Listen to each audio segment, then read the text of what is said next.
माननीय मुख्यमंत्री अभ्युदय योजना ललितपुर में आप सभी स्टूडेंट्स का स्वागत है। पर्यावरण के जो भी लेक्चर अभी तक दिए गए हैं या ऑनलाइन क्लासेस दी गई है, 19 क्लास आपको दी जा चुकी हैं। आज की जो क्लास है वो 20वीं क्लास है। पिछली क्लास में आपसे वार्तालाप हुई थी आपदा प्रबंधन से संबंधित। जो वार्तालाप आपसे हुई थी उसमें राष्ट्रीय आपदा नीति 2009, आपदा प्रबंधन विशेषताएं, राष्ट्रीय आपदा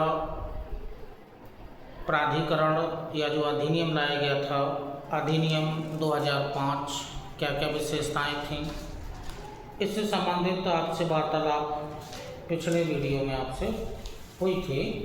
इसी क्रम में जो आज आपसे वो जो वार्तालाप होगी वो इसी के आगे बहुत सारे टॉपिक्स हैं, जैसे राष्ट्रीय कार्यकारी समिति क्या है, राज्य आपदा प्रबंधन प्राधिकरण राज्य स्तर पर, जिला स्तर पर और स्थानीय स्तर पर आपदा प्रबंधन प्राधिकरण। उसके अलावा जो राष्ट्रीय आपदा मोचन बल NDRF है, ये कैसे सहायता करती है आपदा आने पर।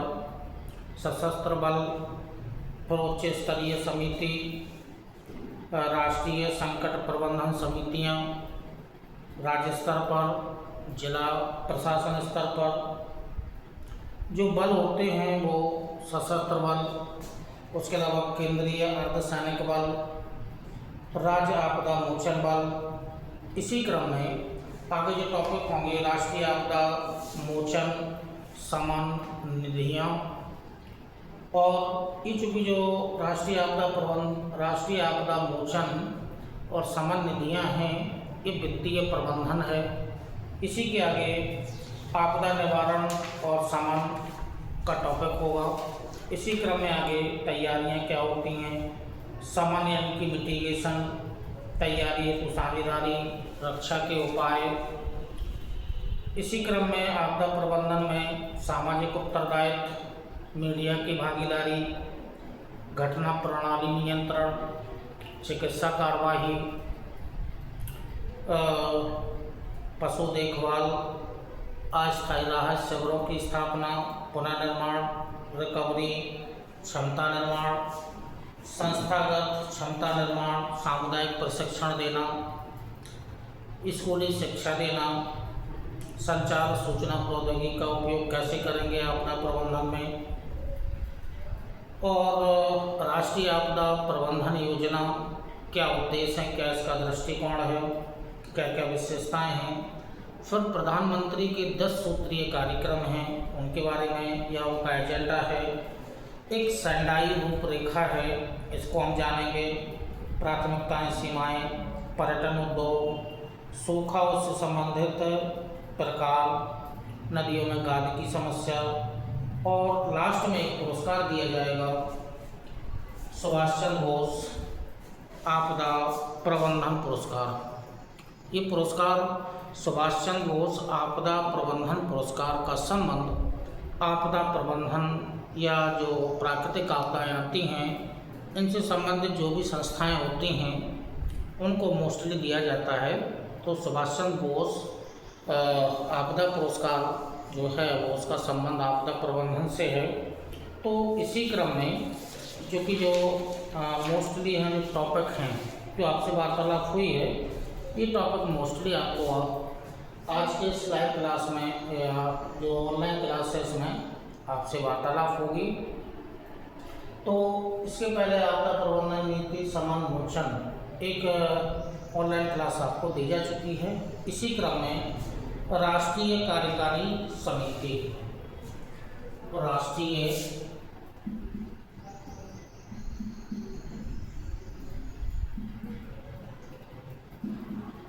कार्यकारी समिति,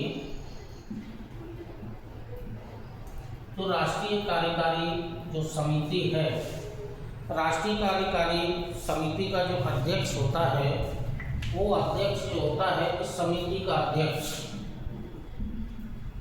अध्यक्ष जो होता है वो केंद्रीय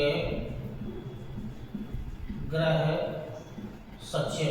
ये पॉइंट इम्पोर्टेंट है, केंद्रीय गृह सचिव मतलब केंद्रीय गृह मंत्रालय का जो सचिव होता है वही राष्ट्रीय कार्यकारी समिति का अध्यक्ष होता है।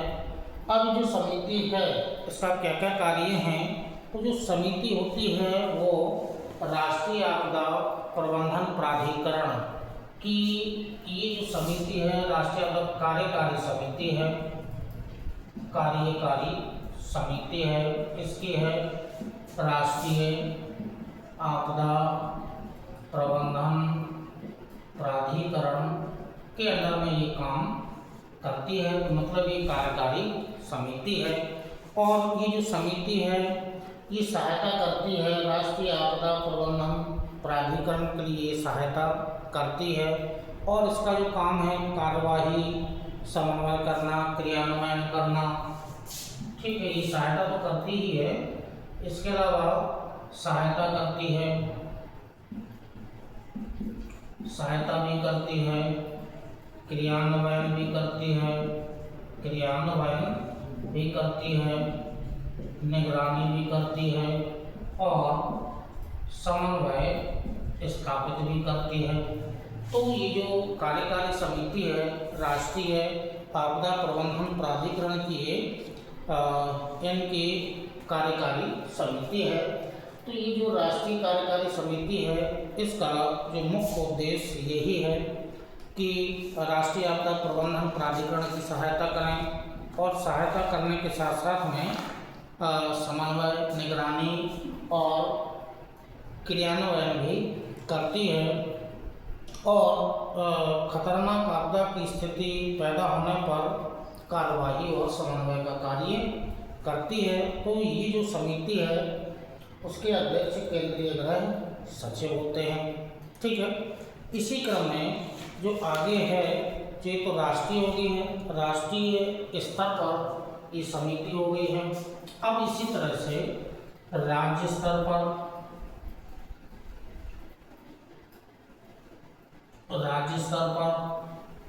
यानी कि राज्य स्तर पर या राज्य आपदा प्रबंधन प्राधिकरण, 3 प्रकार के प्राधिकरण और बनेंगे। राष्ट्रीय आपदा तो हो ही गया है, प्राधिकरण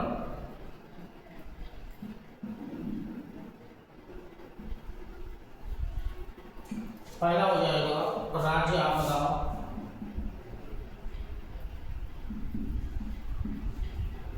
प्रबंधन प्राधिकरण, जो दूसरा होगा जिला आपदा प्रबंधन प्राधिकरण, और जो तीसरा होगा वो स्थानीय स्तर पर होगा, स्थानीय निकाय स्तर पर होगा। तो स्थानीय आपदा प्रबंधन प्राधिकरण, ये चूँकि नगरपालिका स्तर पर या ग्राम पंचायत स्तर पर ये होगा। अब इसका जो मोस्टली तो हो गया है, राष्ट्र का हो गया है, राज्य का होगा तो इसके जो अध्यक्ष होंगे, अध्यक्ष इसके सीएम हो जाएंगे। इसके पहले आपको बता दिए गए हैं जिला आपदा प्रबंधन है तो या तो कोई उपायुक्त होगा, ठीक है, या फिर इसके जो अध्यक्ष होंगे वो डीएम होंगे या कोई उपायुक्त, जैसी स्थिति बने या कोई उपायुक्त इसके अध्यक्ष होंगे। स्थानीय स्तर पर है तो या तो नगरपालिका का जो प्रमुख होता है, नगरपालिका का जो प्रमुख होता है, या जो बड़े स्तर पर होते हैं वो या तो मेयर होगा या फिर नगरपालिका अध्यक्ष, नगरपालिका अध्यक्ष होगा, और यदि ग्रामीण स्तर पर जाएं तो ग्रामीण स्तर पर जो मुख्य रूप से प्रधान होगा वो इसका अध्यक्ष होगा। तो स्थानीय आपदा प्रबंधन प्राधिकरण में यदि निगम स्तर पर है तो मेयर उसका अध्यक्ष होगा, यदि जिला स्तर पर है या नगर पालिका स्तर पर है तो नगर पालिका अध्यक्ष होगा, और यदि ग्रामीण क्षेत्र में है तो ग्राम पंचायत स्तर पर है तो ग्राम पंचायत में जो प्रधान होता है वो इसका अध्यक्ष होता है। और इसकी सहायता के लिए जो ग्राम विकास अधिकारी होते हैं, लेखपाल होते हैं, वो इनकी सहायता करते हैं। काम व कार्य जो होंगे वो वही रहेंगे जो राष्ट्रीय कार्यकारी समिति के जो कार्य आए थे, चूँकि वो राष्ट्रीय स्तर पर हैं लेकिन ये राज्य जिला और स्थानीय स्तर पर हैं तो कार्य सबके लगभग एक समान ही हैं। तो जैसे कार्य राष्ट्रीय कार्यकारी समिति के थे, लगभग सभी कार्य इन निकायों के भी हैं।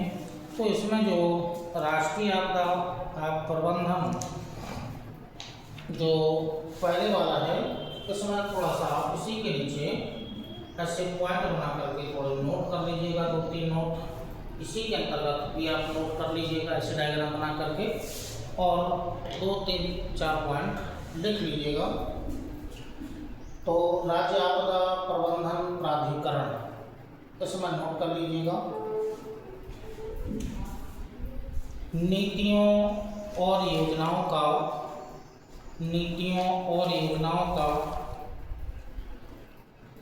निर्धारण करना, नीतियों और योजनाओं का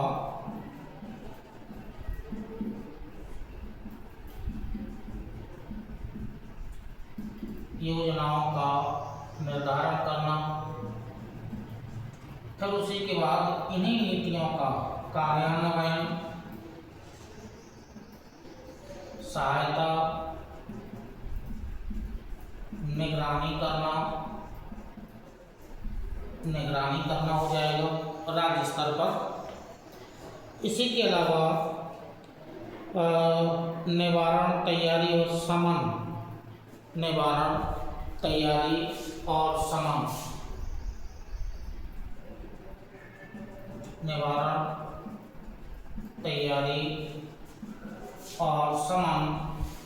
मिटिगेशन,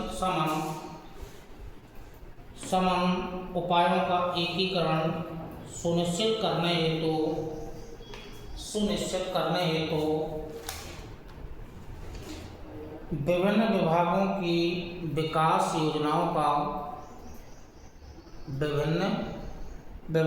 विकास योजनाओं की समीक्षा करना, मतलब विकास योजना की समीक्षा करना, विकास योजना की समीक्षा करना।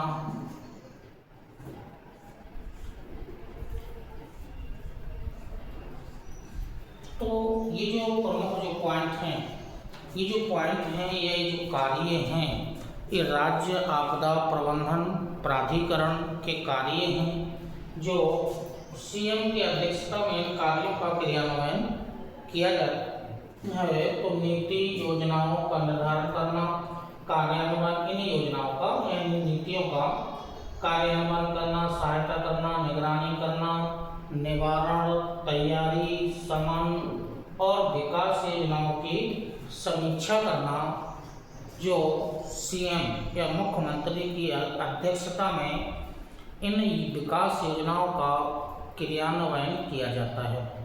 इसी प्रकार से जैसे राज्य स्तर पर है, उसी प्रकार से जिला आपदा प्रबंधन प्राधिकरण, तो जिला स्तर पर भी ऐसे कार्य किए जाते हैं। तो उनका अध्यक्ष कलेक्टर, उपायुक्त या कोई मजिस्ट्रेट ही होगा।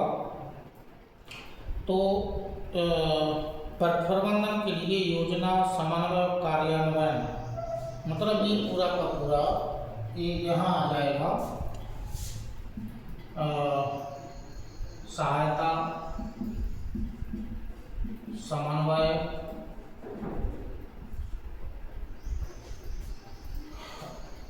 तो समन्वय योजनाओं का समन्वय, इसी तरह से राष्ट्रीय नीति, राज्य नीति, राष्ट्रीय योजना, राज्य योजना, जिला योजना के कार्यान्वयन की निगरानी करना, कार्यान्वयन की निगरानी करना। अब जो राष्ट्रीय स्तर की नीति होगी, राष्ट्रीय स्तर की नीति होगी, राज्य स्तर की नीति होगी, उनके कार्यों का समन्वय करना या क्रियान्वयन करना। ये चूँकि जिला स्तर पर ही मुख्य रूप से ये कार्य किए जाते हैं, तो ये जिला स्तर पर हो गया है। वही रहेगा पूरा का पूरा, ये पूरा का पूरा ये जितने पॉइंट लिखे हैं ये सभी के सभी पॉइंट यहाँ पर शामिल कर लिए जाएंगे। इसी तरह से यही पॉइंट पूरे के पूरे यहाँ भी लागू कर दिए जाएंगे। क्योंकि स्थानीय स्तर पर है तो वहाँ पर भी इसी प्रकार के कार्य, कार्यान्वयन, नीतियों योजनाओं का निर्धारण, कार्यान्वयन, सहायता, निगरानी, निवारण, तैयारी, विकास योजनाओं की समीक्षा करना, पूरे के पूरे कार्य जिला आपदा प्रबंधन प्राधिकरण के हैं। यही कार्य जो स्थानीय आपदा प्रबंधन प्राधिकरण है इसके भी लगभग वही कार्य हैं, लेकिन थोड़ा सा अंतर है।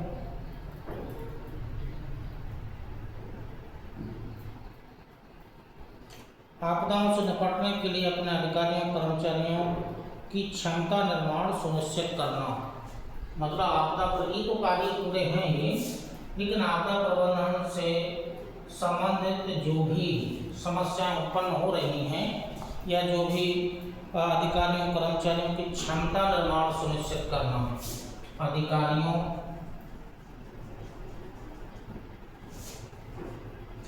कर्मचारियों की क्षमता निर्माण सुनिश्चित करना, पहला कार्य तो ये हो गया है। बाकी ये सब कार्य वहाँ शामिल हो ही जाएंगे, पूरे शामिल हैं। इसके अलावा राहत, पुनर्वास और पुनर्निर्माण की गतिविधियाँ, ये भी अतिरिक्त कार्य हैं, क्योंकि मुख्य कार्य इसी स्तर पर होना है। तो राहत,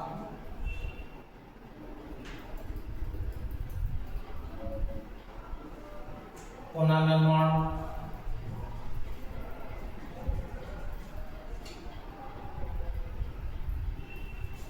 राहत, पुनर्निर्माण और पुनर्वास की गतिविधियां संचालित करना,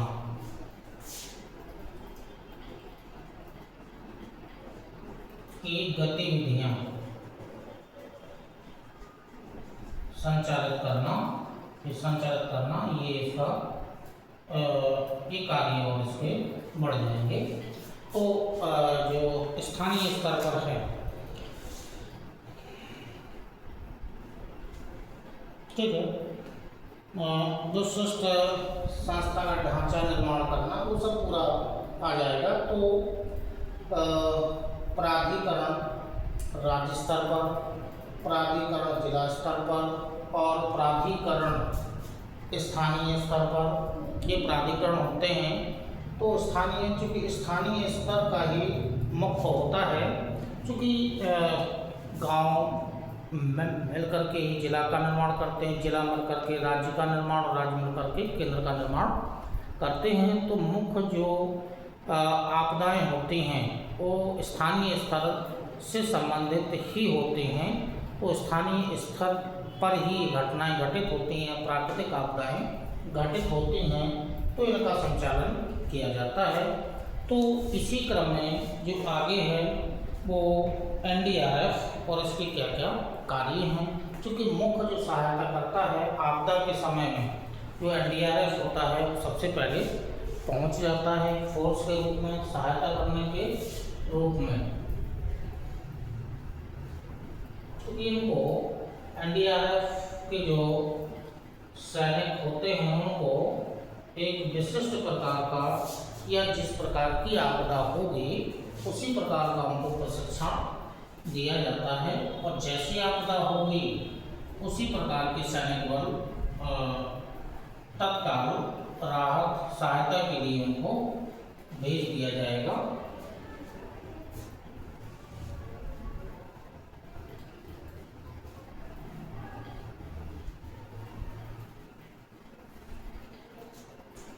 चलो तो बात करते हैं एनडीआरएफ या जो होता है राष्ट्रीय आपदा मोचन बल।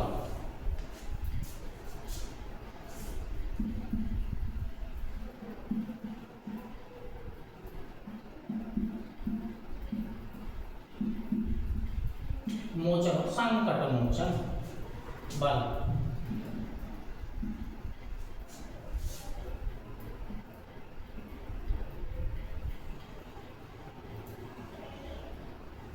शॉर्ट में नाम, क्योंकि इसको तो हिंदी वाले को तो बहुत कम लोग जानते हैं, लेकिन NDRF, NDRF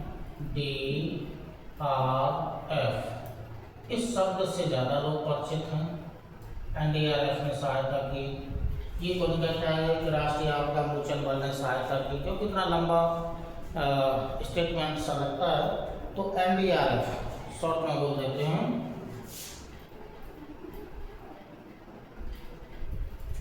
national disaster relief force पूरा नाम हो जाएगा इसका, या राष्ट्रीय आपदा मोचन बल। तो जो राष्ट्रीय आपदा जो मोचन बल है, इस क्या क्या इसके जो कार्य हैं,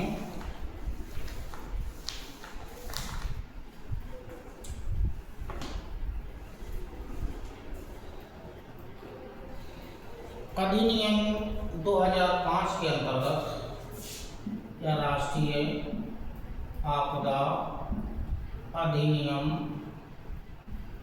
2005 जो लाया गया था, इसके तहत इसकी स्थापना मोस्टली की गई थी 2005 में। इसके पहले बल थे लेकिन वो इतने सशक्त नहीं थे, तो ऐसे पॉइंट करके आप नोट कर दीजिएगा, क्योंकि पॉइंट पे ही बन पाएंगे। पॉइंट बनाइएगा।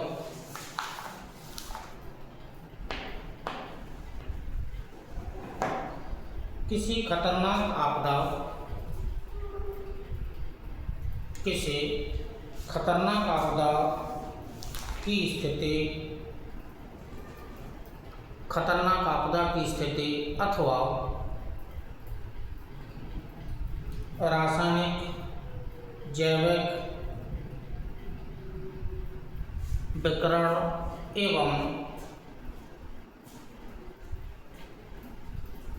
एवं परमाणु की शुरुआत जैसी प्राकृतिक एवं मानवीय या मानव जनित आपदाओं में विशिष्ट मोचन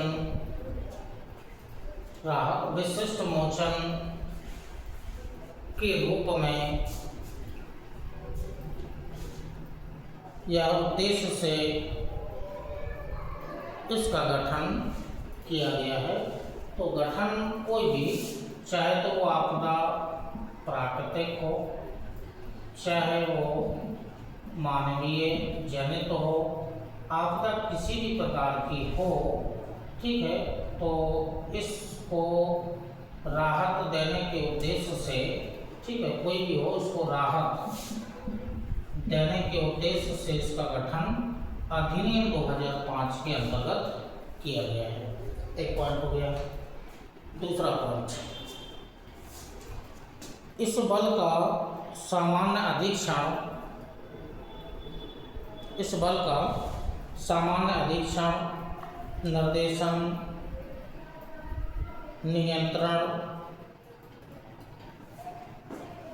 अधीक्षण, निर्देशन, नियंत्रण, अधीक्षण, निर्देशन, नियंत्रण,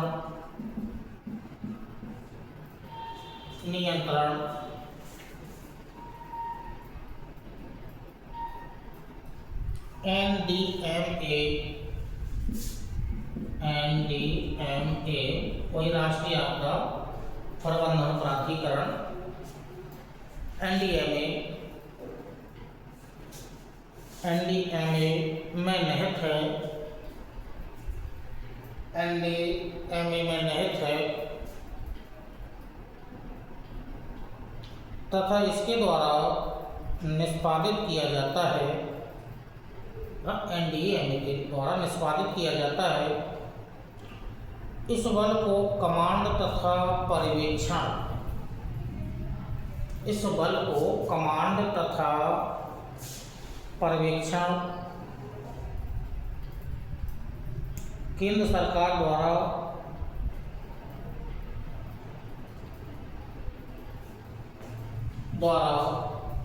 अधिकृत महानिदेशक,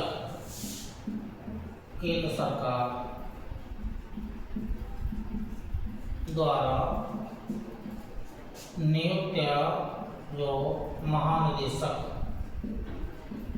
मतलब ये इसका हेड होता है, ये महानिदेशक एनडीआरएफ का हेड होता है, कमांड को संभालने के लिए नियुक्त किए जाने वाले एक अधिकारी के अधीन होता है। मतलब एनडीआरएफ का एक महानिदेशक होता है जो केंद्र सरकार के द्वारा नियुक्त किया जाता है।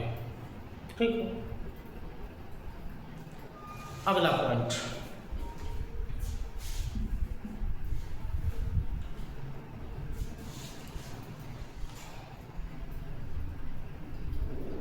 आरंभिक यानी कि प्रारंभ में एनडीआरएफ में 8 बटालियन शामिल थी।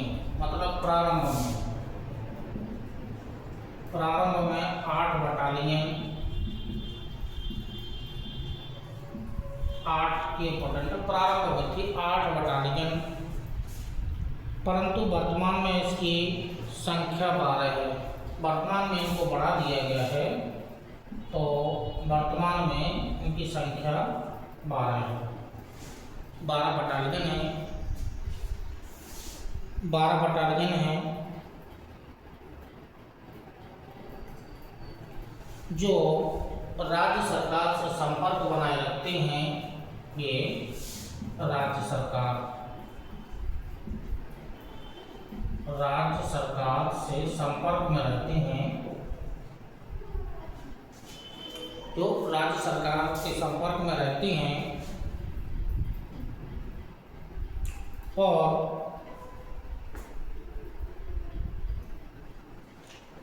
किसी भी गंभीर खतरे से निपटने हेतु, किसी भी गंभीर खतरे से निपटने हेतु हमेशा तत्पर रहते हैं।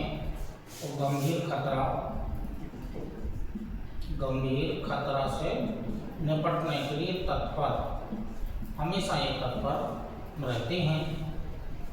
और लास्ट का पॉइंट लिख लीजिएगा, हमेशा तत्पर रहती हैं। लास्ट का पॉइंट,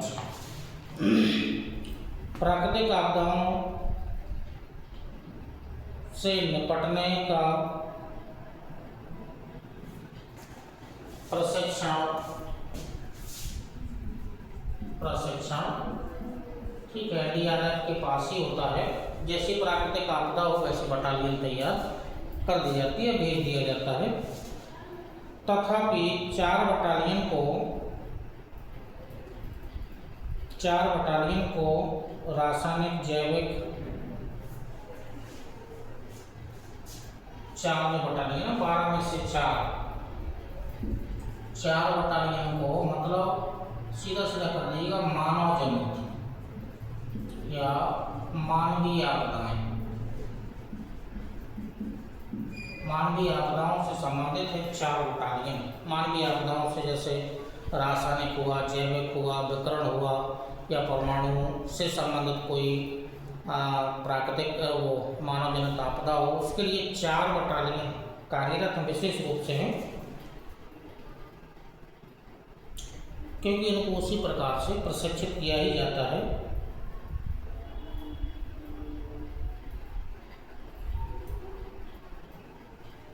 और जो प्रशिक्षण के लिए जो उत्तरदायी है वो केंद्र सरकार है। केंद्र सरकार प्रशिक्षण के लिए उत्तरदायी है।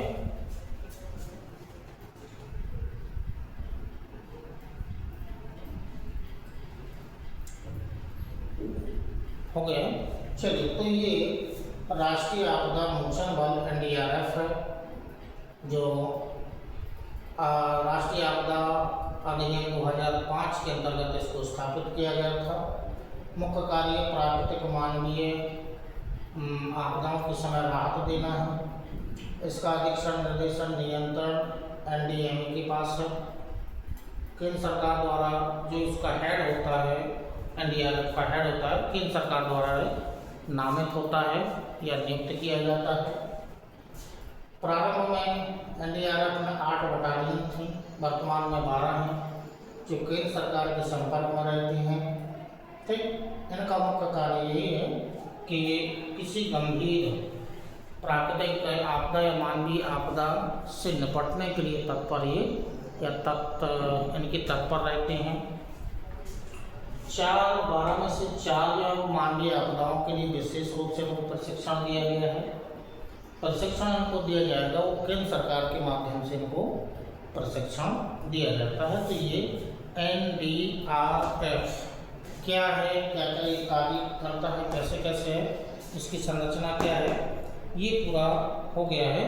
अब इसी क्रम में एक जो राज्य स्तरीय, जो उच्च स्तरीय एक समिति है, तो इसी के आगे आपको एक उच्च स्तरीय समिति भी पढ़नी है। तो राष्ट्रीय आपदा मोचन बल एनडीआरएफ का क्या क्या है वो सब पूरा होगा। इसी क्रम में आगे उच्च स्तरीय समिति। तो जो राष्ट्रीय आपदा मोचन बल एनडीआरएफ है, इसकी क्या क्या विशेषताएं, कैसे कार्य करता है, ये हो गया। इसी क्रम में एक उच्च स्तरीय समिति है। अब वो उच्च स्तरीय समिति कौन कौन से कार्य करती है, जो थोड़ा सा देखना है।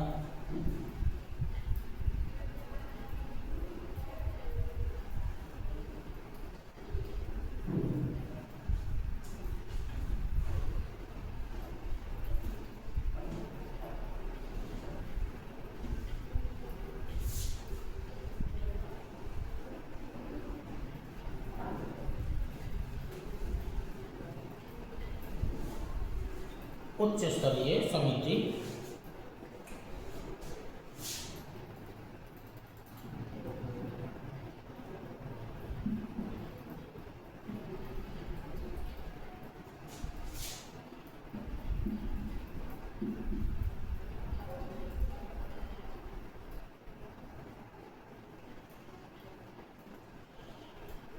अब ये समिति क्या है, कौन कौन से कार्य करती है, कैसा इसका संरचना और संगठन है। तो ये high level committee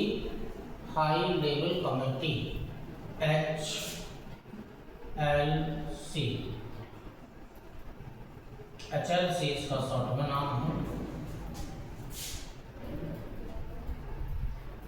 high level committee. ठीक, तो इस कमेटी के बारे में आपको लिखना होगा, नोट कर लीजिएगा, क्योंकि इसके जो पॉइंट हैं वो बहुत ही ज़्यादा इम्पोर्टेंट हैं। और हाई लेवल कमेटी से कई बार मेंस में क्वेश्चन बन चुके हैं। तो जो मेंस के क्वेश्चन हैं, क्योंकि प्राकृतिक आपदा से संबंधित या तो जो प्राकृतिक आपदाएं हैं वहाँ से प्री में क्वेश्चन बन जाता है। किस प्राकृतिक आपदा की क्या क्या विशेषता है, प्री में क्वेश्चन बन जाता है। या जो प्राकृतिक आपदाओं से संबंधित जो प्राधिकरण, निगम, अधिनियम या जो भी संस्थाएं हैं, वहाँ से डायरेक्ट कौन अध्यक्ष, कौन निदेशक, इन सब से प्रश्न बन जाता है। लेकिन जो मोस्टली इसमें प्रश्न जो बनते हैं वो मेंस में क्वेश्चन बनते हैं, और मेंस में क्वेश्चन से बने ही हुए हैं। तो अब तक जो क्वेश्चन बने हुए हैं मेंस में, उनको थोड़ा सा सुन लीजिएगा, तो आपको थोड़ा सा समझ में आ जाएगा। प्रश्न को केवल हम पढ़ रहे हैं, आपको केवल सुनना है कौन कौन से प्रश्न। जो भी प्रश्न हैं वो यूपीएससी के क्वेश्चंस हैं, इसके पीछे से क्वेश्चन इसमें हमारे पास उसकी लिस्ट नहीं है। आईएएस 2021, 20, 2015 तक के क्वेश्चन हैं। तो 2015 में जो क्वेश्चन पूछा गया है, भारतीय उपमहाद्वीप में भूकंपों की आवृत्ति बढ़ती हुई प्रतीत होती है, फिर भी इनके प्रभाव के न्यूनीकरण हेतु भारत की तैयारी तत्परता में महत्वपूर्ण कमियां हैं, विभिन्न पहलुओं की चर्चा कीजिए। भूकंप से संबंधित क्वेश्चन है, 2015 यूपीएससी मेंस में पूछा गया। अगला 2016 में जो प्रश्न बना है, राष्ट्रीय आपदा प्रबंधन प्राधिकरण NDMA के सुझावों के संदर्भ में उत्तराखंड के अनेक स्थानों पर हाल ही में बादल फटने की घटनाओं के संघात को कम करने के लिए अपनाए जाने वाले उपायों पर चर्चा कीजिए। 2016 का क्वेश्चन है, उत्तराखंड से संबंधित है, बादल फटने की घटना से संबंधित है। 2016 का क्वेश्चन है। 2016 में एक फिर से हो रहा है, कई वर्षों से उच्च तीव्रता की वर्षा के कारण शहरों में बाढ़ की बारंबारता बढ़ रही है। शहरी क्षेत्रों में बाढ़ के कारणों पर चर्चा करते हुए इस प्रकार की घटनाओं के दौरान जोखिम कम करने की तैयारियों की क्रियाविधियों पर प्रकाश डालिए। ये भी 2016 में ही आया हुआ क्वेश्चन है, मतलब प्राकृतिक आपदाओं से संबंधित 2 क्वेश्चंस हैं। अगला जो क्वेश्चन है वो 2017 में है। दिसंबर 2004 में पहले कभी सुनामी आई थी, ठीक है, उसके बारे में वार्तालाप आपसे हो भी गई थी। भारत सहित 14 देशों में तबाही लाई थी। 14 देश, 13 देश और शामिल थे, भारत सहित मतलब 14 देश और थे, तबाही लाई थी। सुनामी के होने के लिए जिम्मेदार कारकों एवं जीवन तथा अर्थव्यवस्था पर पड़ने वाले प्रभावों पर चर्चा कीजिए और NDMA के दिशा निर्देशों के प्रकाश में इस प्रकार की घटनाओं के दौरान जोखिम कम करने की वैज्ञानिक तैयारियों पर चर्चा कीजिए। 2018 में क्वेश्चन है, भारत में आपदा जोखिम न्यूनीकरण के लिए सेंडाई, अभी आएगा आगे, सेंडाई आपदा जोखिम न्यूनीकरण प्रारूप हस्ताक्षर करने से पूर्व एवं उसके पश्चात किए गए विभिन्न उपायों का वर्णन कीजिए और हुई वो कार्यवाही प्रारूप 2005 से किस प्रकार भिन्न है, इसी क्वेश्चन का पार्ट है। ठीक, इसी तरह से 2019 में क्वेश्चन है, किसी आपदा प्रबंधन प्रक्रम में आपदा जैसी या आपदा तैयारी पहला कदम है। भूस्खलन के मामले में स्पष्ट कीजिए कि संकट अनुक्षेत्र मानचित्रण किस प्रकार आपदा अल्पीकरण में मदद करेगा। क्वेश्चन नंबर जो अगला क्वेश्चन है वो 19 में है, एक और 19 में आया है। आपदा प्रभाव और लोगों के लिए उनके खतरे को परिभाषित करने के लिए भेद्यता एक अत्यावश्यक तत्व है। आपदाओं के प्रति भेद्यता का किस प्रकार और किन किन तरीकों के साथ चरित्र किया जा सकता है और इस पर चर्चा करनी है। फिर 2020 में आपदा प्रबंधन पूर्ववर्ती प्रतिक्रिया, उपागमन और भारत सरकार की क्या क्या तैयारी है उसकी विवेचना करनी है। 21 का क्वेश्चन है, भूस्खलन से बना है, कारणों और प्रभावों का वर्णन करना है, घटकों का उल्लेख भी करना है। और 2021 में जो क्वेश्चन बना है भूकंप से संबंधित क्वेश्चन बना है और भारत में भूकंप से संबंधित जो आपदाएं हैं वो ज़्यादा बढ़ रही हैं, इन पर चर्चा करनी है। तो चूँकि जो हमने आपको अभी जो क्वेश्चंस हैं तो केवल आपको पढ़ कर के सुनाए हैं कि इस प्रकार के क्वेश्चन आपको मेंस का जो पेपर होता है उसमें पूछे जाते हैं। तो प्री में तो कुछ टॉपिक शामिल हैं लेकिन मुख्यतः टॉपिक मेंस का है, आपदा प्रबंधन। तो मोस्टली जो क्वेश्चन बने हैं बाढ़, भूस्खलन, भूकंप, ज्वालामुखी का क्वेश्चन, क्योंकि भारत में ज्वालामुखी सक्रिय ज्वालामुखी है नहीं है, तो ज्वालामुखी से कोई क्वेश्चन नहीं बना है। सुनामी से क्वेश्चन बने हैं। सुनामी, भूकंप और बाढ़, बादल फटने, इन सब से क्वेश्चन बने हुए हैं। तो हमने आपको केवल क्वेश्चन को पढ़ करके सुनाया है इसी क्रम में, इसलिए आपको लिखवा भी इसी प्रकार से रहे हैं कि मेंस में कैसे आप फॉर्मेट को बनाएंगे, कौन कौन से कंटेंट को डालेंगे, इसलिए आपको लिखवाया जा रहा है। तो लिखने का काम, चूँकि मेंस के हैं क्वेश्चन, तो लिखने का काम किया जाएगा। तो इसी क्रम में जो उच्च स्तरीय समिति है क्या है, कैसे इसका गठन होता है, क्या इसकी संरचना है, क्या इसके कार्य हैं, तो नोट कर लीजिएगा।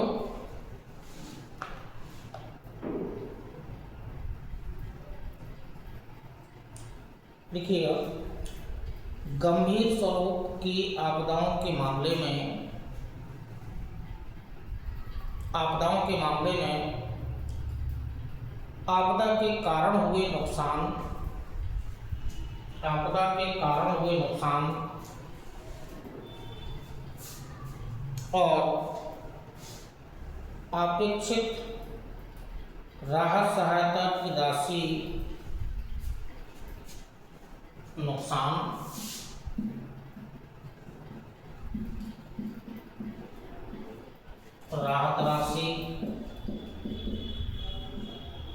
राहत राशि के आकलन के लिए अंतर मंत्रालयी दलों को प्रभावित राज्यों में भेजा जाता है। केंद्रीय गृह सचिव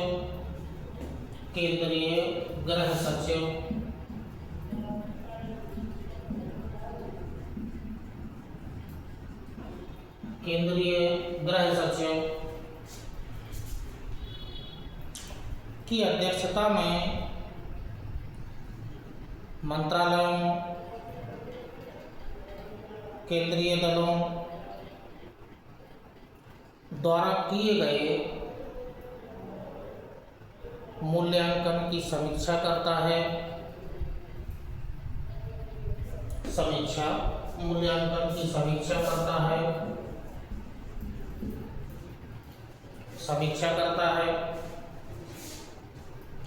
तथा राष्ट्रीय आपदा आकस्मिक निधि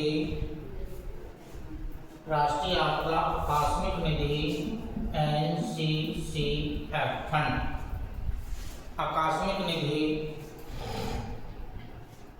से राज्यों को प्रदान की जाने वाली सहायता की मात्रा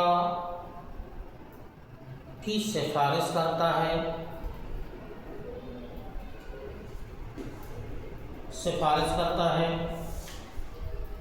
सूखा, ओलावृष्टि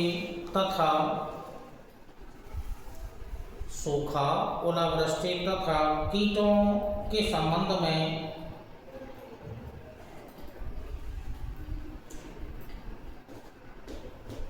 क्षति का आकलन सचिव, कृषि एवं सहकारिता मंत्रालय की अध्यक्षता में कृषि प्लस सहकारिता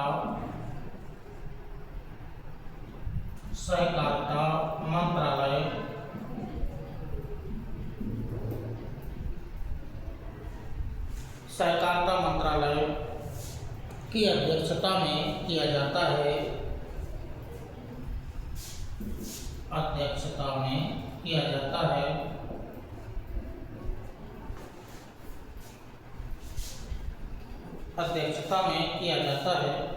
किससे संबंधित होगा ये? ओला, सूखा और कीटों का प्रभाव इनसे संबंधित कोई प्राकृतिक आपदा आई है तो जो केंद्रीय गृह सचिव है वो कृषि मंत्रालय सहकारिता मंत्रालय की अध्यक्षता में एक समिति गठित करता है और फिर सहायता राशि का निर्धारण किया जाता है। अंतर मंत्रालयीय दलों की सिफारिश के आधार पर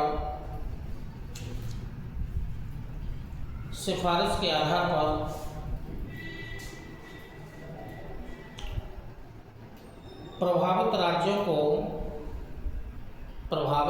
को प्रदान की जाने वाली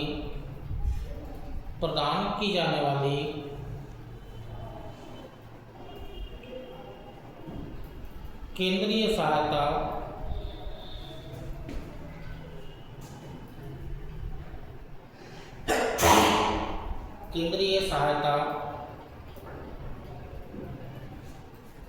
उच्च समिति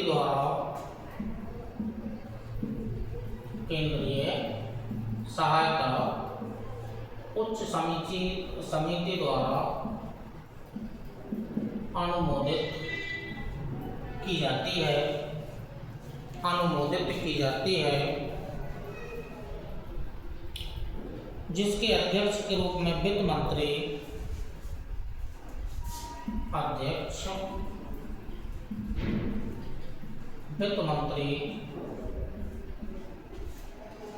एवं सदस्यों के रूप में गृह मंत्री, कृषि मंत्री और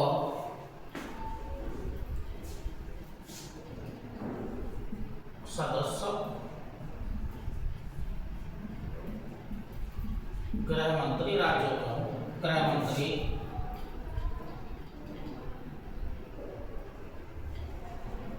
कृषि मंत्री या जो नीति आयोग है इसका उपाध्यक्ष, क्योंकि अध्यक्ष तो पीएम होते हैं तो ये सदस्य के रूप में होते हैं, उपाध्यक्ष इसमें शामिल होते हैं। ठीक है, तो ये इसकी चूंकि संरचना होती है। हाई लेवल कमेटी जो कितना नुकसान हुआ है आकलन करके जो राहत राशि है वो तय करती है। केंद्रीय गृह सचिव समीक्षा करेगा। NCCF एक फंड होता है, उसमें राहत कोष होता है, तो कितनी राशि दी जाए, तो ये सब पूरा आपको हाई लेवल जो कमेटी होती है उसके बारे में आपको जानकारी दी गई। तो जब हाई जो कमेटी होती है, हाई लेवल कमेटी होती है, यही जब सिफारिश करेगी तब जाकर के केंद्र सरकार के माध्यम से सहायता राशि प्रदान की जाएगी। और ये जो राहत है या सहायता राशि है या राहत राशि है, यही ज़्यादा इम्पोर्टेंट होती है कि किस प्रकार की कौन सी प्राकृतिक आपदा आई है। तो ये उच्च स्तरीय समिति हो गया है। इसी क्रम में जो राष्ट्रीय संकट प्रबंधन समिति है, एक राष्ट्रीय संकट प्रबंधन समिति,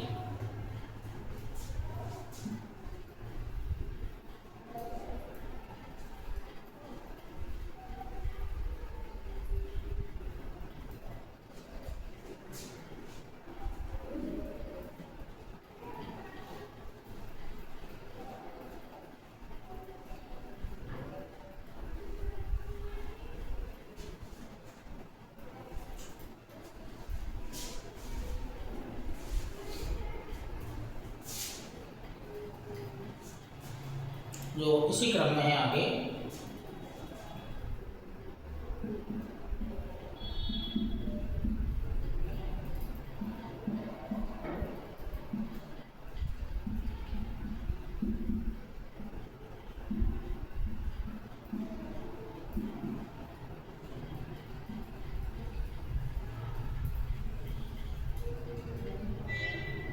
ये समिति है राष्ट्रीय संकट प्रबंधन समिति। क्या है ये थोड़ा सा आपको जानना है। पॉइंट बना करके लिख लीजिएगा, ऐसे पॉइंट बना करके।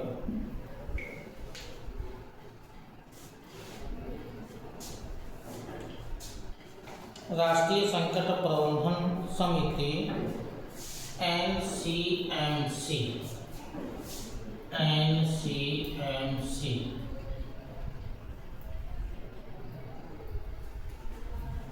National crisis management committee.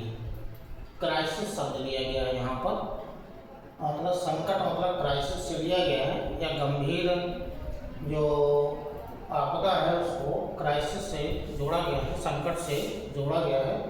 अब ये है क्या समिति, थोड़ा सा नोट कर लीजिएगा।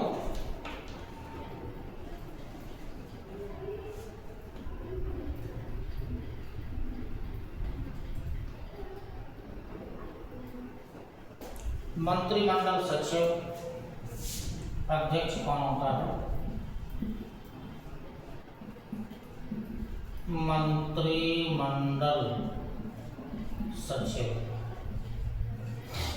राष्ट्रीय संकट प्रबंधन समिति का यह अध्यक्ष होता है। गंभीर अथवा राष्ट्रीय स्तर पर फैले गंभीर आपदा, गंभीर आपदा होगी, आपदा, ठीक,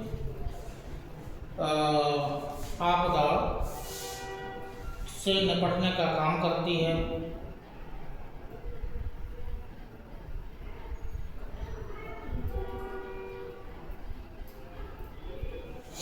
सचिव, इसके जो सचिव होते हैं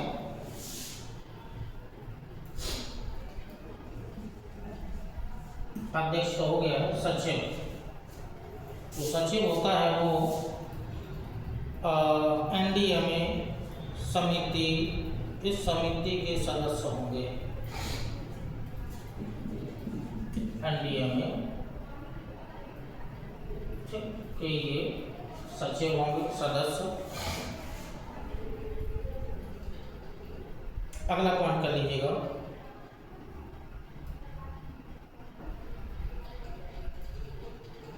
यह है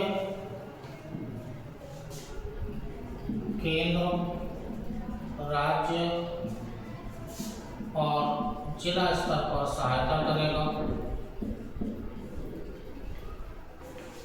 सहायता करेगा।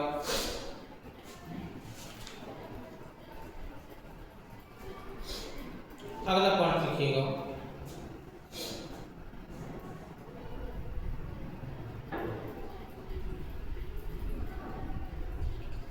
आपदा प्रबंधन योजना को तैयार करने के उपाय,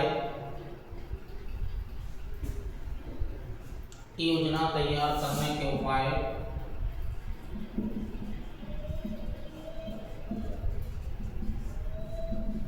उपाय, उपाय, विकास योजनाओं में, विकास योजनाओं में आपदा के निवारण, विकास योजनाओं में आपदा के निवारण अथवा शमन के उपायों को, शमन के उपायों को समेकित करने, निधियों का आवंटन, फंड, निधियों का आवंटन,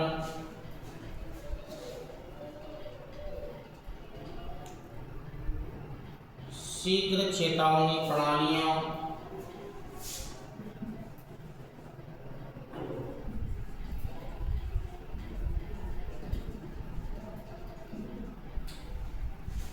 प्रणालियां तैयार करना या स्थापित करना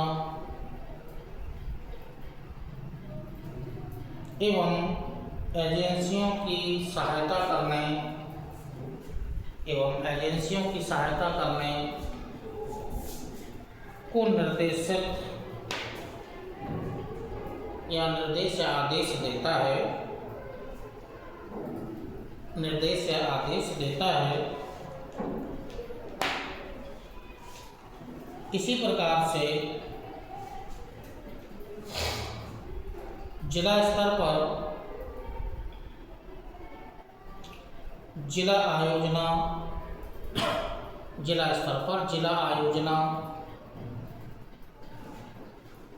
समन्वय तथा कार्यान्वयन के रूप में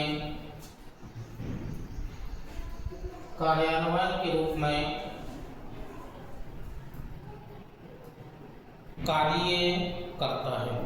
ठीक है, तो यही जिला स्तर पर भी काम करता है या जिला प्रशासन स्तर पर। ठीक है, जिला प्रशासन स्तर पर भी जो कार्य हैं वो क्या क्या हैं? जिला आयोजना समन्वय कार्यान्वय, जिला आयोजना क्रियान्वयन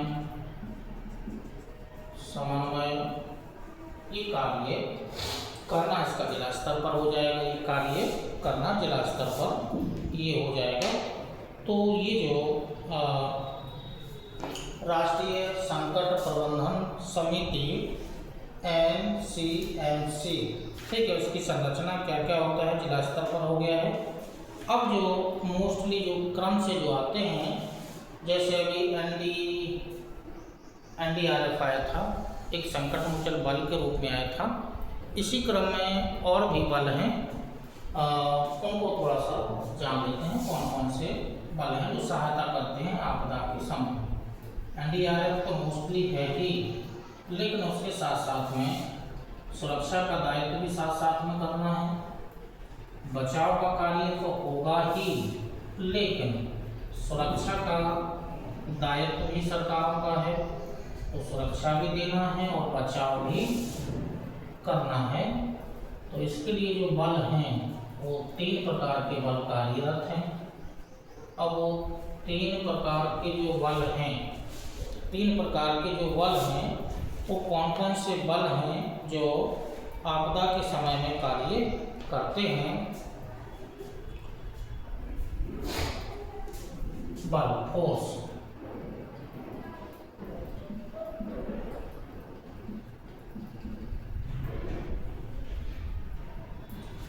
एक तो जो फोर्स होता है सशस्त्र बल,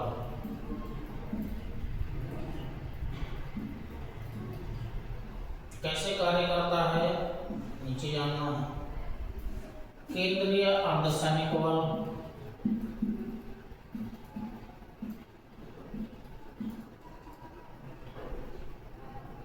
अर्धसैनिक बल। अब जो तीसरा होता है वो राज्य स्तर का होता है, यानी कि राज्य आपदा मोचन बल, SDRF, राज्य आपदा मोचन बल। ये 3 प्रकार के बल हैं। अब ये कैसे कैसे कार्य करते हैं? क्योंकि सशस्त्र बल केंद्र सरकार का है, केंद्रीय अर्धसैनिक बल ये भी केंद्र सरकार के अंडर में ही काम करते हैं, लेकिन राज्य आपदा मोचन बल ये राज्य सरकारों के अधीन कार्यरत बल होते हैं। तो तीनों प्रकार के बल या तीनों प्रकार के फोर्स आपदा के समय में कार्यरत रहते हैं। अब ये हैं क्या क्या, वो थोड़ा सा नोट कर लीजिएगा इन्हीं के नीचे। सशस्त्र बल के नीचे यहाँ नोट करिएगा, पॉइंट के रूप में नोट कर लो।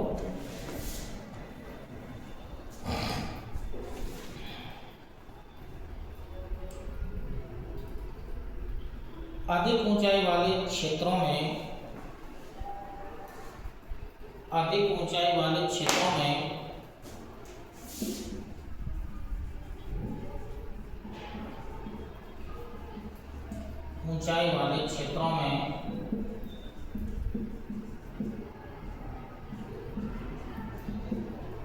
अधिक ऊंचाई वाले क्षेत्रों में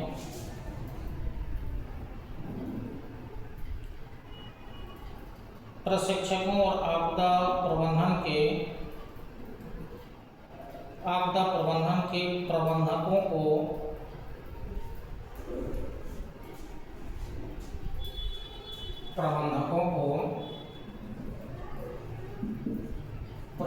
को सहायता प्रदान करना एक पॉइंट। दूसरा,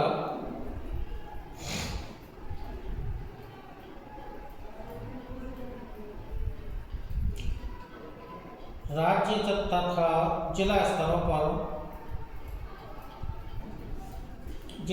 पर सशस्त्र बलों के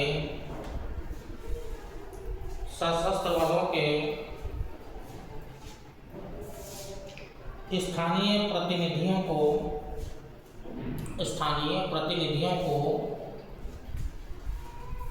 उनकी कार्यकारी गतिविधियों में या कार्यकारी समितियों में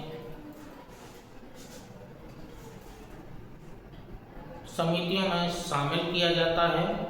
मतलब आपस में आदान प्रदान वार्तालाप कैसे हो सके, क्षेत्र को कैसे समझा जा सके, ये केवल स्थानीय लोगों को जानकारी होती है तो वो स्थानीय लोगों को संपर्क में रखते हैं या स्थानीय लोगों को समिति में शामिल करते हैं, या ये बटालियन या जो कोई बटालियन होगी वो स्थानीय समितियों में शामिल हो जाती है, ताकि जो स्थानीय स्तर पर कौन सी समस्या या कौन सी आपदा आई है उसको भली भांति समझा जा सके, तत्पश्चात कार्यवाही प्रारंभ की जाए, तो इनको शामिल किया जाता है।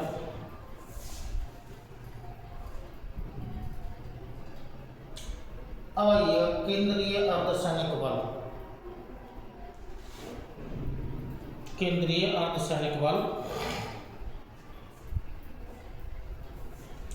तत्काल कार्यवाही हेतु तत्काल कार्यवाही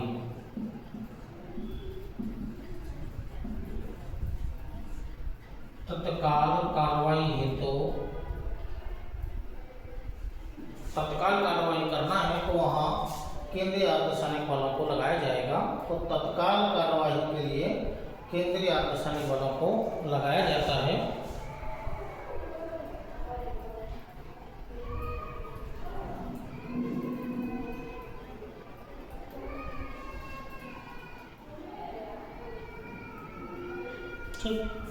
इसी तरह से इनको भी स्थानीय समितियों में शामिल किया जाता है।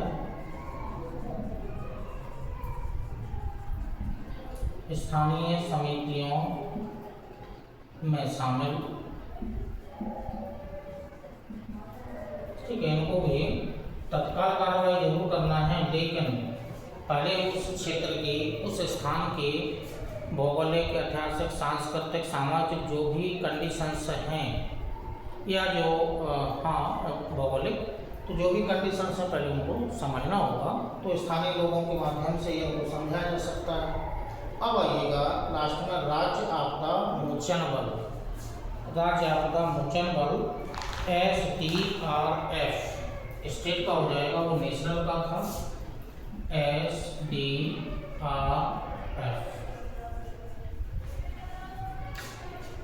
SDRF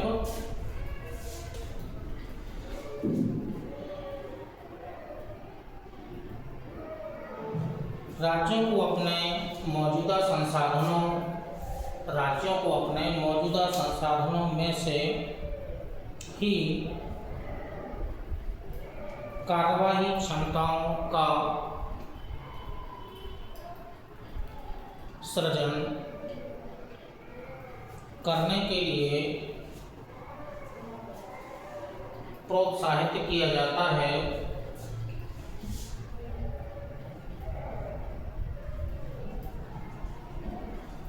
कार्यवाही हेतु प्रोत्साहित किया जाता है।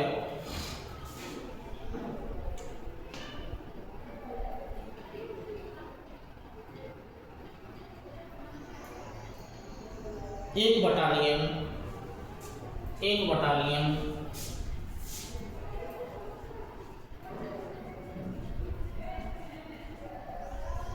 को प्रशिक्षित किया जाता है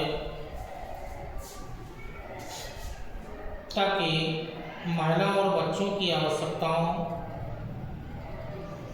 की देखरेख में महिलाओं को शामिल किया जाता है।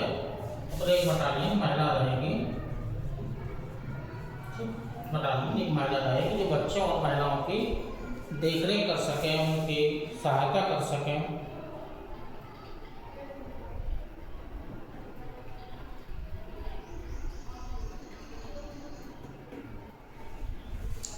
इनके लिए प्रशिक्षण केंद्र सरकार की बटालियन के माध्यम से दिया जाता है। इनमें से दो में से किसी एक को उनको प्रशिक्षण करने का कार्य इन दोनों का रहेगा। तो ये जो है SDRF, तो NDRF के अलावा ये सुरक्षा की दृष्टि से इनको इन बटालियनों को प्रशिक्षित किया जाता है ताकि आपदा के समय राहत के साथ साथ में सुरक्षा प्रदान भी की जा सके। तो इसी क्रम में जो NDRF 3 प्रकार के बल हो गए हैं। अब जो प्रबंधन, जो वित्तीय प्रबंधन से संबंधित कुछ है, तो इसी क्रम में आगे आपको दे रहे हैं। चलिए, तो जो आपको फोर्स जो 3 प्रकार के बताए गए हैं, जो आपको राहत प्रदान करने के साथ साथ में सुरक्षा भी प्रदान करते हैं, तो इन सबको प्रशिक्षण केंद्र सरकार के माध्यम से इनको दिया जाता है। और जिस प्रकार की प्राकृतिक आपदा होगी उसी प्रकार का इनको प्रशिक्षण दिया जाता है।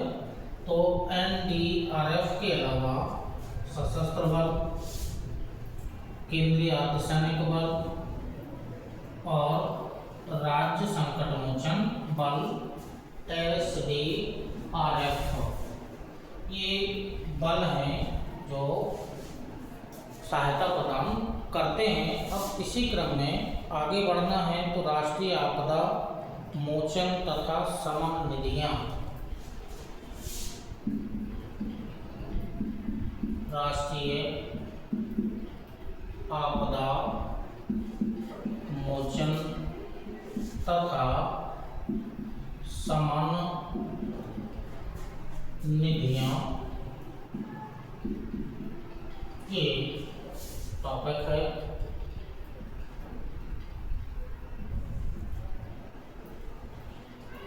यानी ये जो है वो वित्तीय प्रबंधन से संबंधित है।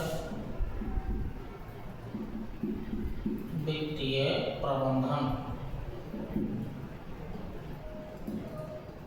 ठीक है, वित्तीय प्रबंधन से संबंधित है। तो चूंकि फंड की आवश्यकता तो पड़ेगी, प्राकृतिक आपदा है, पुनर्वास करना होगा, पुनर्निर्माण करना होगा, और जो विभिन्न प्रकार के जो सुरक्षा बल हैं इनको विभिन्न प्रकार के प्रौद्योगिकी साजो सामान की आवश्यकता होगी। तो इस दृष्टि से फंड आवश्यक बन जाता है। तो फंड यानी कि निधियाँ ये हैं, वित्तीय प्रबंधन से संबंधित है। तो उसमें मोस्टली 2 पॉइंट हैं, वो 2 पॉइंट आप नोट कर सकते हैं। ठीक है, पहला पॉइंट नोट कर लीजिएगा,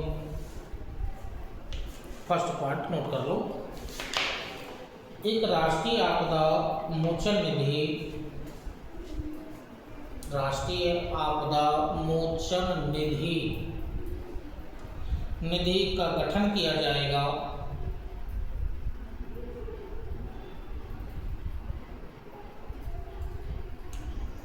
राष्ट्रीय कार्यकारी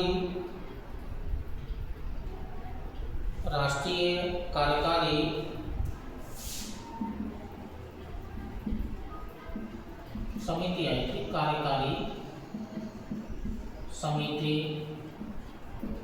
प्लस NDMA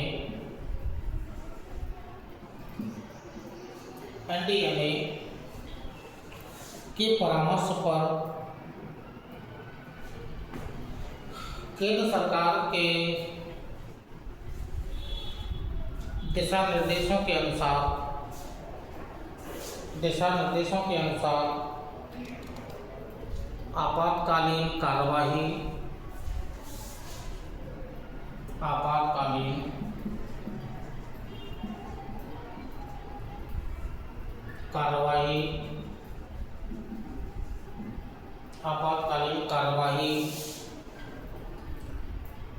राहत और पुनर्वास संबंधी खर्चे को वहन करने के लिए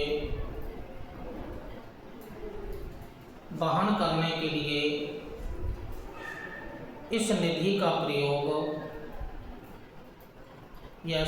उपयोग किया जाएगा।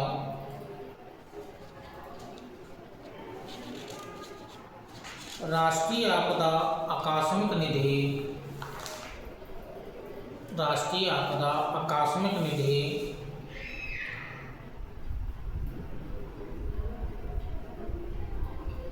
का राष्ट्रीय आपदा मोचन निधि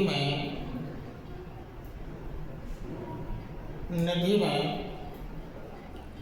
विलय का प्रस्ताव वही होगा जो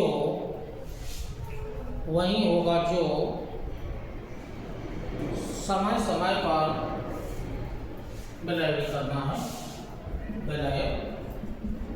समय समय पर वित्त मंत्री द्वारा अनुमोदित किया जाएगा या वित्त आयोग द्वारा अनुमोदित किया जाएगा। वित्त आयोग द्वारा संस्तुति या अनुमोदित किया जाएगा। एक पॉइंट हो गया है। दूसरा पॉइंट लिखिएगा, राष्ट्रीय आपदा प्रबंधन अधिनियम 2005 में या के अनुसार विशेष रूप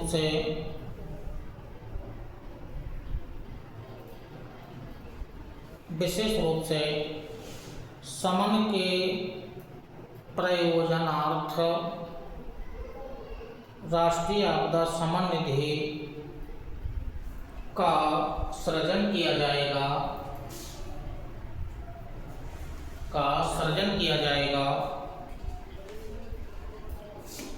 और वित्त आयोग द्वारा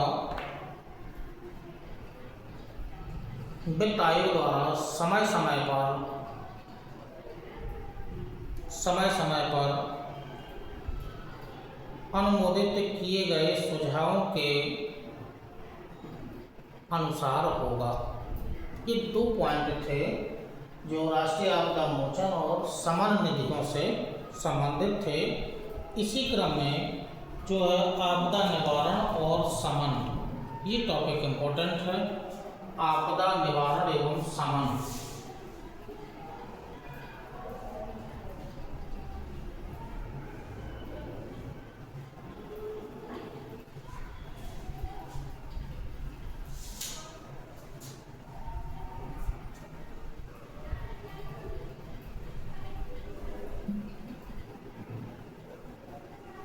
टॉपिक इम्पोर्टेंट है। आपदा निवारण तथा शमन,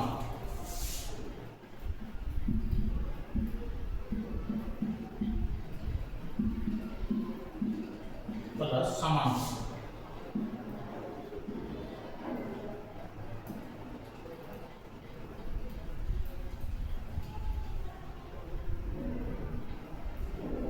आपदा निवारण तथा शमन, तो चूँकि आपदा निवारण और शमन, जो प्राकृतिक आपदाएं हैं उनको रोका नहीं जा सकता है। मानव ने जो कृत्य किए हैं उसके रिजल्ट को रोका नहीं जा सकता है, लेकिन कुछ हम ऐसी प्रौद्योगिकी का प्रयोग करके जो नुकसान होता है या जो बृहद स्तर पर जो हानियाँ होती हैं उन हानियों को कम किया जा सकता है।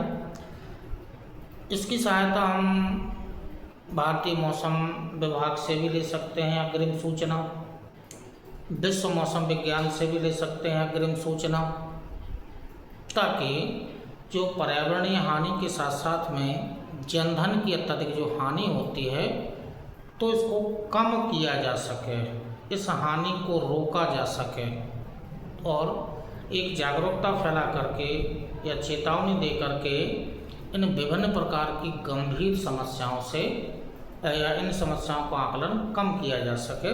इसके लिए जो आपदा निवारण और शमन किया गया है उसमें कुछ इम्पोर्टेंट पॉइंट्स हैं, वो आप उसमें ऐसे करके नोट कर लीजिएगा।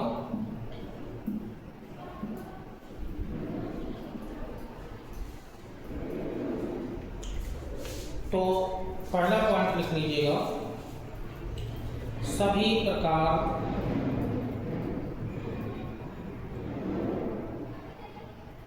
परियोजनाओं में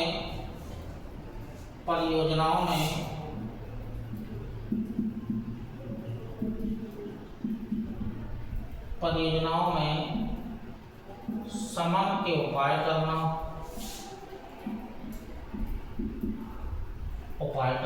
एक पॉइंट हो जाएगा। दूसरा पॉइंट, केंद्रीय मंत्रालयों और संबंधित विभागों एवं राज्यों की सहायता से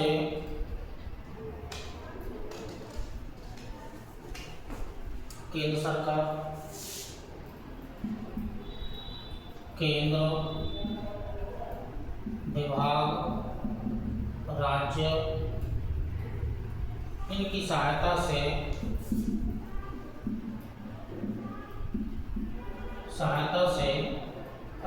जो हानि होती है उसको कम करना या जो नुकसान होता है उसको कम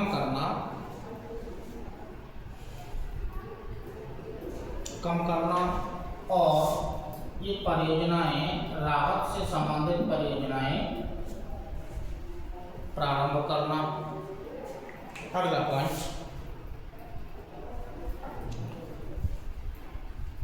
दिशा निर्देशों के अनुसार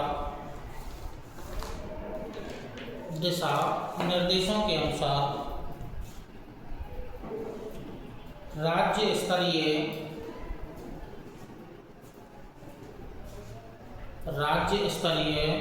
समन परियोजनाओं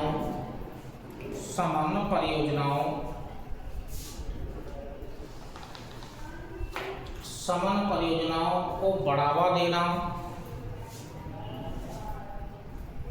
एवं सहायता करना। ठीक, तो समन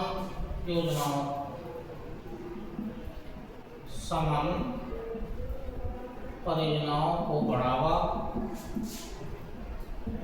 प्लस सहायता करना। अगला पॉइंट, लास्ट पॉइंट है, आपदाओं के संबंध में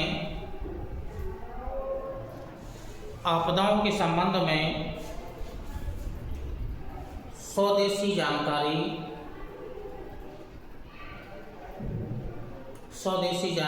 तथा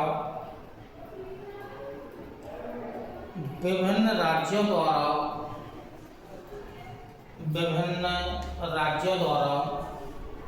अपनाए गए मुकाबला तंत्रों को विरासत वाली अवसंरचनाओं के संरक्षण पर विशेष ध्यान देते हुए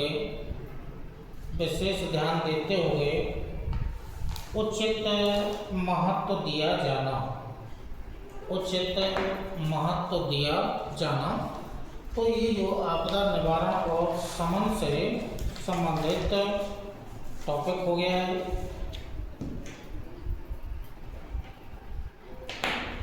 इसी क्रम में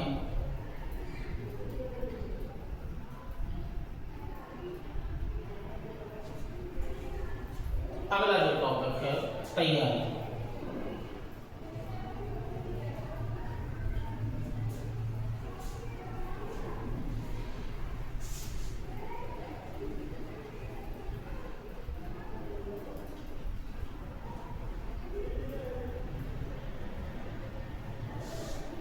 एक शब्द आया है तैयारी। तैयारी तो आप समझ ही जाएंगे, तैयारी। लेकिन जो इंग्लिश का शब्द है वो प्रीपरेडनेस,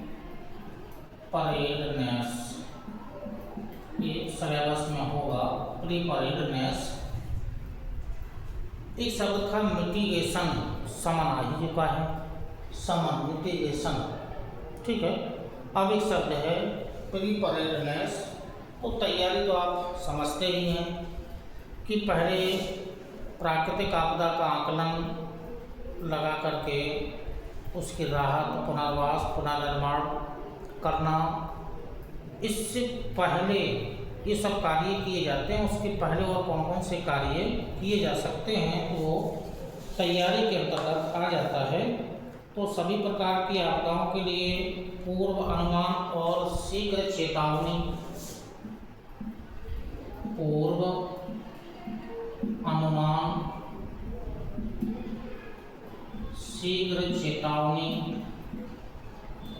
शीघ्र चेतावनी ये चूँकि आवश्यक हो जाता है। और इसके अलावा जो विशिष्ट प्राकृतिक आपदाएं हैं उनके लिए विशिष्ट प्राकृतिक आपदाओं की नोडल एजेंसियां तैयार करना, नोडल एजेंसियां तैयार करना। इसके अलावा राहत कोष तैयार करना। और क्योंकि चाहे तो हम भारतीय मौसम विभाग या WMO से हम चेतावनी, पूर्वानुमान या चेतावनी दे सकते हैं। इसके अलावा जो तैयारी के अंतर्गत आएगा वो पहले से जन जागरूकता फैलाई जा सकती है। तो इसका मतलब है सुदूर संवेदी सूचकांक का उपयोग करना होगा, सूचना संचार प्रौद्योगिकी का प्रयोग करना होगा, मीडिया है, मीडिया के लोगों को तैयार करना होगा, उनको बताना होगा। इसके अलावा जो विभिन्न प्रकार के जो राहत कोष हैं उनको तैयार करना होता है। कितना नुकसान किस आपदा में हुआ है उसका आकलन करके फिर राहत कोष तैयार करके और जो जिनको नुकसान हुआ है उसकी भरपाई करना। तो ये जो शब्द है तैयारी, इसी के अंतर्गत सब आ जाते हैं।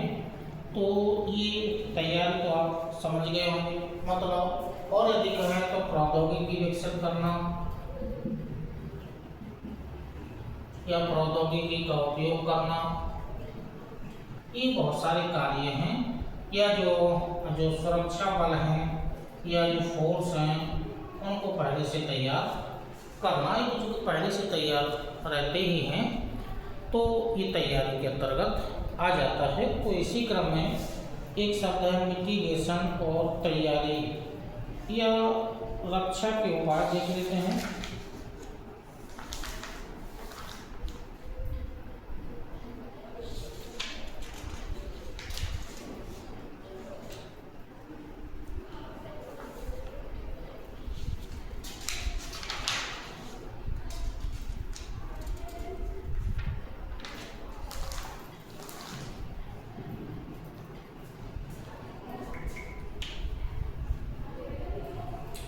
इसी क्रम में रक्षा के उपाय देख लेते हैं।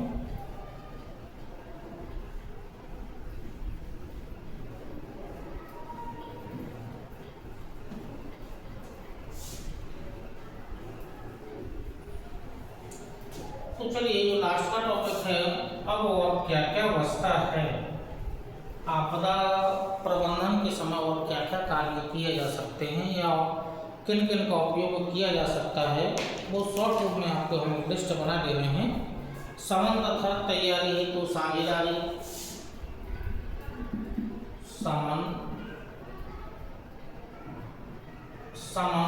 एवं तैयारी हेतु साझेदारी,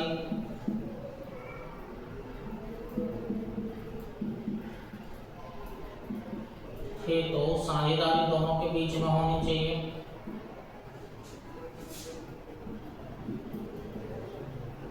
ये पहला टॉपिक हो जाएगा। इसके अलावा जो दूसरा टॉपिक और जानना है, रक्षा के उपाय। रक्षा के उपाय ये टॉपिक भी हमें जानना होगा। तो जो रक्षा के उपाय हैं उसमें सबसे दुर्बल वर्ग को ज़्यादा प्राथमिकता दी जानी चाहिए। दुर्बल वर्ग को ज़्यादा प्राथमिकता की आवश्यकता है। तो दुर्बल वर्ग, रक्षा के उपाय में मोस्टली दुर्बल वर्ग को प्राथमिकता दी गई है। इसी क्रम में जो आगे आपको और जानना है, आपदा प्रबंधन में सामाजिक उत्तरदायित्व। आपदा प्रबंधन में सामाजिक इम्पोर्टेंट है, सामाजिक उत्तरदायित्व। ठीक, इसी क्रम में जो अगला है, मीडिया की भागीदारी। मीडिया की भागीदारी सुनिश्चित करना या भागीदारी, मीडिया की भागीदारी होना चाहिए। अगला जो आगे आपको जानना है, घटना प्रणाली नियंत्रण।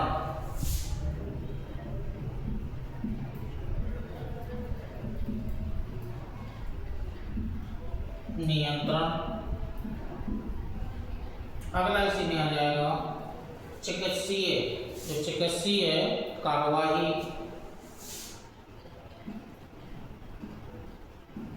चिकित्सीय कार्यवाही, ठीक, ये भी इम्पोर्टेंट रहता है। इसी क्रम में जो आएगा पशु देखभाल।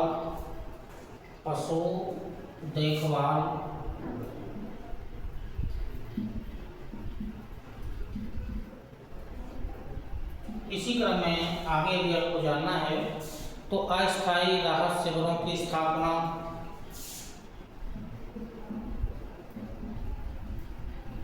अस्थायी राहत शिविर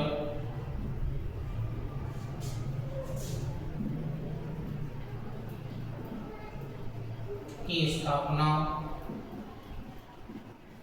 ये भी इम्पोर्टेंट है। इसी क्रम में और यदि आगे चलें आपदा प्रबंधन में, तो पुनर्निर्माण एवं रिकवरी।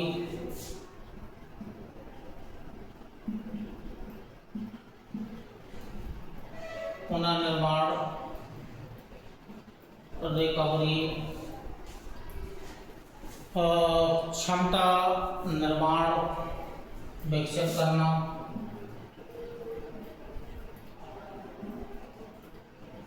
क्षमता निर्माण। इसी क्रम में चलें तो संस्थागत या सामुदायिक प्रशिक्षण, अब कहीं भी डाल दीजिएगा, सामुदायिक प्रशिक्षण। इसी क्रम में स्कूली शिक्षा, यही डाल दीजिएगा, स्कूली शिक्षा। ठीक, इसी में डालना हो तो सूचना संचार प्रौद्योगिकी, ठीक है, इसका उपयोग करना है। इसी क्रम में आगे राष्ट्रीय आपदा प्रबंधन योजना, ये इम्पोर्टेंट है।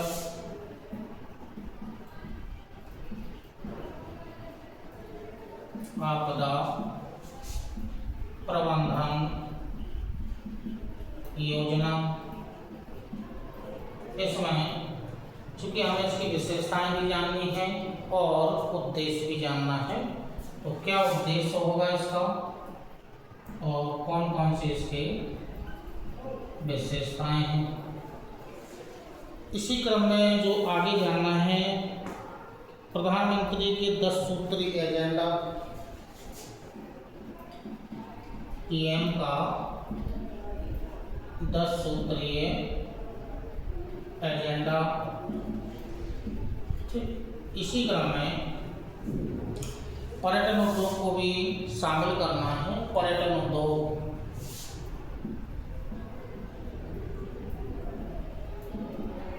को भी हमें इसमें शामिल करना है। सूखा, अब सूखा के लिए विशेष रूप से, सूखा चूंकि प्राकृतिक आपदा के रूप में आपको पूरी पढ़ाई गई होगी, लेकिन यहाँ पर हमें मुख्य रूप से जानना है प्रकार, कारण, समस्याएं, उपाय। प्रकार, कारण,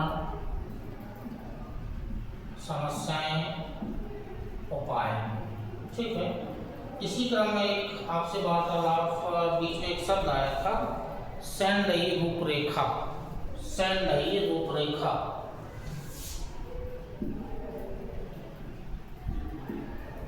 रूपरेखा। ठीक है, सैंडई रूपरेखा क्या होती है? चूंकि मेंस में भी इससे क्वेश्चन बना था, सैंडई रूपरेखा। ठीक है, नदियों में गाद की समस्या,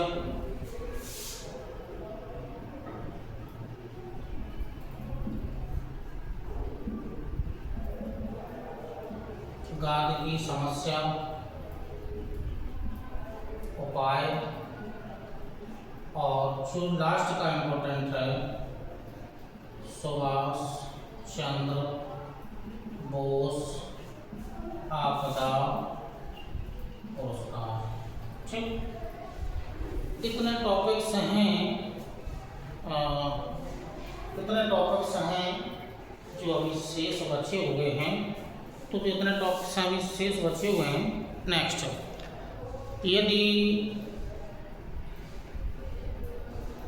एक क्लास, 2 क्लास और मिलती है तो आपदा प्रबंधन या पर्यावरण से संबंधित जो भी शेष अवशेष टॉपिक बचे हुए हैं, ठीक है, रिमेन्स में जो भी होगा वो पूरा कर दिया जाएगा। तो आपदा प्रबंधन से संबंधित आपको ऑनलाइन जो क्लास दी गई हैं उसमें यहाँ तक आपको पूरा विस्तृत पढ़ा दिया गया है। अब इतने टॉपिक्स बचते हैं जिसमें समन एवं तैयारी है, साझेदारी, मिटिगेशन हो गया, रक्षा के उपाय। मोस्टली आपदा के समय में जो कमज़ोर वर्ग के लोग हैं या दुर्बल लोग हैं, ठीक है, उनके लिए ज़्यादा आवश्यकता पड़ेगी राहत की, सुरक्षा की। आपदा प्रबंधन में सामाजिक उत्तरदायित्व इम्पोर्टेंट है। समाज का रोल सबसे बड़ा होता है एक दूसरे की सहायता करने में, और समाज को ऐसी प्राकृतिक आपदाओं में आगे आना चाहिए। मीडिया की भागीदारी इम्पोर्टेंट है, सूचित करना चाहिए। सामुदायिक प्रशिक्षण भी दिया जाना चाहिए। घटना प्रणाली नियंत्रण, स्कूली शिक्षा, चिकित्सीय कार्रवाई इम्पोर्टेंट है। पशु देखभाल, अस्थायी राहत शिविरों की स्थापना, उनको सुरक्षा देना।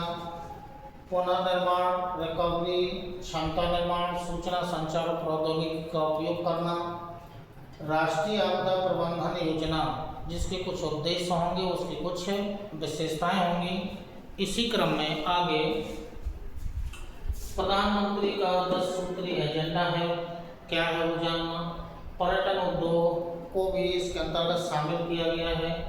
सूखा के प्रकार, कारण, ये टॉपिक आपको पूरा पढ़ा दिया गया था। उपाय नहीं शायद बताए होंगे। समस्याएं तो बहुत सारी होती है, लेकिन उपाय, कारण और प्रकार तो पहले हो गए हैं। सैंडई रूपरेखा क्या है, इसको नदियों में गाद की समस्या है, क्या क्या उनके उपाय हैं, और लास्ट में सुभाष चंद्र बोस आपदा प्रबंधन पुरस्कार। ठीक, ये हमें मोस्टली जानना है। तो जो आपदा प्रबंधन से संबंधित जो भी टॉपिक्स थे, आपदा प्रबंधन नीति, समान मोचन, या इसके अलावा जो भी इतने वो टॉपिक्स हैं जो अभी आपको विस्तृत रूप से पढ़ाए नहीं गए हैं, हेडिंग के रूप में केवल ये लिखे हो गए हैं। बाकी के जितने टॉपिक्स थे वो सब आपको पढ़ा दिए गए हैं। तो इसी क्रम में आगे यदि ऑनलाइन क्लासेस या ऑनलाइन क्लासेस लगती हैं, लेक्चर्स होते हैं, तो जो भी टॉपिक्स दिया जाएगा वो इसी क्रम से आगे आपको क्रम से यानी कि समझा दिया जाएगा, पढ़ा दिया जाएगा, लिखवा दिया जाएगा। तब तक के लिए नमस्कार, धन्यवाद, जय हिंद।